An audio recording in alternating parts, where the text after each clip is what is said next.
कैसे हो बच्चों? नमस्कार। आज हम 7वीं कक्षा की एक विषय पत्र स्वामी विवेकानंद जी का ये विषय पढ़ेंगे। यह पत्र स्वामी विवेकानंद ने स्वामी ब्रह्मानंद को लिखा था।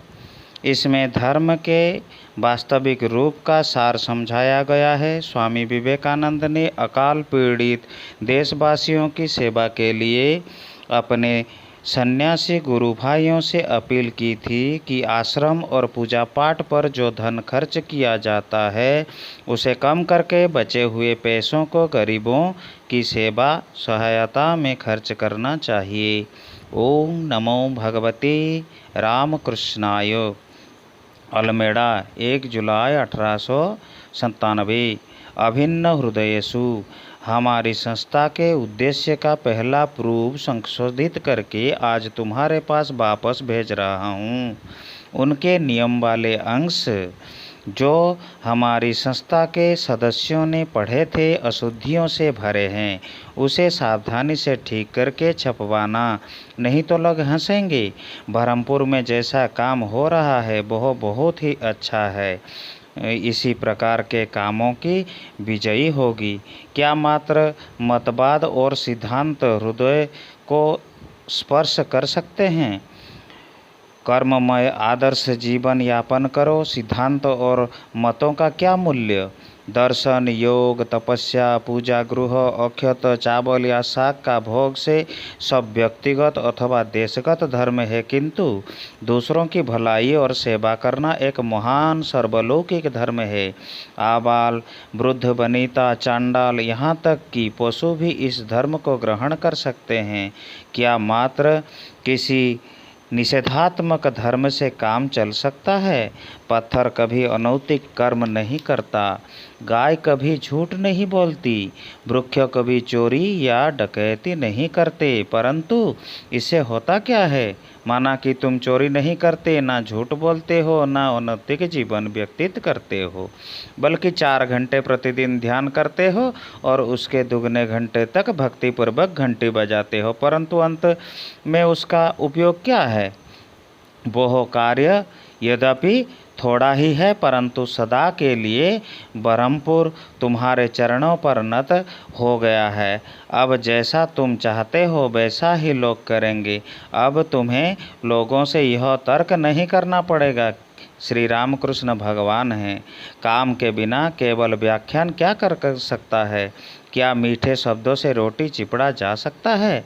यदि तुम इस जलों में ऐसा कर सकते तो वे देशों तुम्हारी मुट्ठी में आ जाएंगे। इसीलिए समझदार लड़के की तरह इस समय अपने कर्म विभाग पर ही सबसे ज़्यादा जोर दो और उसकी उपयोगिता को बढ़ाने की चेष्टा करो। कुछ लड़कों को द्वार द्वार जाने के लिए संगठित करो और अलौकिक साधुओं के समान उन्हें जो मिले वह लेने दो।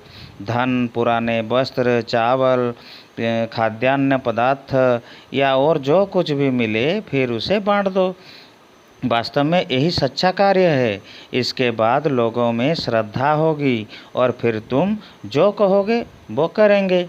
कलकत्ते की बैठक में खर्च की पूरा करने के बाद जो बचे उसे दुर्भिक्ष पीड़ितों की सहायता के लिए भेज दो, या जो अगणित दरिद्र कलकत्ते की मैली कुचली गलियों में रहते हैं उनकी सहायता में लगा दो। स्मारक भवन और इस प्रकार के कार्य का विचार त्याग दो। प्रभु जो अच्छा समझेंगे वही करेंगे। इस समय मेरा स्वास्थ्य अति उत्तम है। उपयोगी सामग्री तुम क्यों एकत्र नहीं कर रहे हो? माँ वहाँ स्वयं आकर पत्रिका का आरंभ करूँगा। प्रेम और सहानुभूति से सारा संसार खरीदा जा सकता है। व्याख्यान, पुस्तकों और दर्शन का स्थान इनसे नीचे है। कृपया शीश को लिखो कि गरीबों की सेवा के लिए इसी प्रकार का एक कर्म विभाग वो भी खोलें। पूजा का खर्च घटाकर 1 या 2 रुपये महीने पर ले जाओ। प्रभु की संतानें भूखे में मर रहे हैं। केवल जल और तुलसी पत्र से पूजा करो और उसके भोग के निर्मित रहे धन को उस जीवित प्रभु के भोजन में खर्च करो जो दरिद्र में वास करता है। तभी प्रभु की सब पर कृपा होगी। योगेनो यहाँ अवस्थ अवस्था रहा, इसीलिए आज वो कलकत्ते के लिए खाना हो गया है। मैं कल देवघर फिर जाऊंगा। तुम सभी को मेरा प्यार। सस्नेह विवेकानंद। इस विषय में जो कठिन शब्द हैं उसको जानेंगे। संशोधित का मतलब है सुधार हुआ। अक्षत बिना टूटा हुआ। सर्वलौकिक सब लोक के लिए। आबाल बच्चे वृद्ध बूढ़े वनिता महिला। निषेधात्मक न मानने लायक। व्याख्यान भाषण या व्याख्या करना। रोटी चिपड़ना। अपना काम हासिल करना। दरिद्र गरीब। प्राणपण से चेष्टा करना का अर्थ खूब मेहनत करना। अगणित का अर्थ अनगिनत। स्मारक का अर्थ यादगार। अलोकियों का अर्थ एक प्रकार के साधु जो अलख अलख पुकारते हैं। दुर्भिक्ष अकाल या सूखा। निमित्त के लिए। द्वार द्वार जाना। भीख मांगना। चरण पर नत होना। प्रणाम करना। इसको 2-4 बार पढ़ना। इसमें जो कठिनाई शब्द है उसको अच्छी तरह से याद रखना और कैसा